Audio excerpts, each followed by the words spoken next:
manotrany arahaba tompoko lasy tompoko vavy asaina ampanajana indray ianao iaraka aminay hatramin'ny farany fandaharana araky ny sary hita azo avy amin'ny zana-bolana dia misy rindrin-drahona na franc ao atsimon'ny Madagasikara ao ary vinavinaina ikisaka manantona ny nositsika izy vokatr'izay dia isitraka orana ny tapany atsimon'ny Madagasikara iny atao anatin'ny 3 andro avy mierika moa ny fatry ny avoatany izay efa nolazaintsika omaly dia isavo any amin'ny alatsinainy any izay ny amin'ny ary fa jerentsika manaraka izao ny mety toetry ny andro ny vinavinaina ho an'ny rapitso ranomaraina dia ho avy ny orana ny amin'ny ilany atsinanany Madagasikara iray manontolo iny ary ho antsika izay mikasa hivoaka hijery baolina ho an'ny rapitso dia aza donona ny mitondra arorana sy ny akanjo mafana fa dia ahazo herika itsika eto amin'ny fatry ny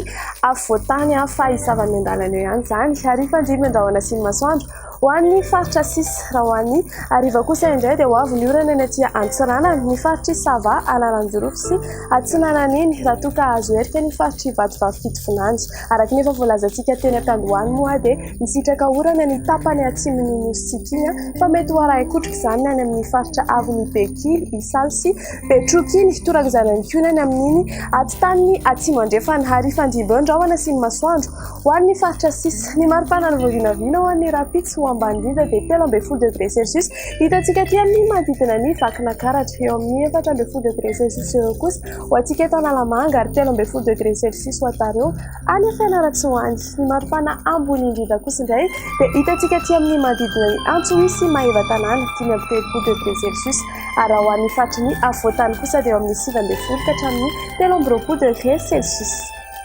Dia ho an'ny rapitso hatrany ary hibalika be ny masoandro any Paris sy Milan toraka izany ihany koa any La Réunion fa hifandriba amin'irahony izany any Johannesburg, Nairobi sy Comores ary Seychelles anao orana tandrivon-drahona any Maurice fa ho arahi-kotrika izany any Bangkok. Dia izay sendary ny meteo antsika ho an'ny androany ankasitrany efenanao niaraka taminay hatramin'ny farany fandaharana veloma tompoko.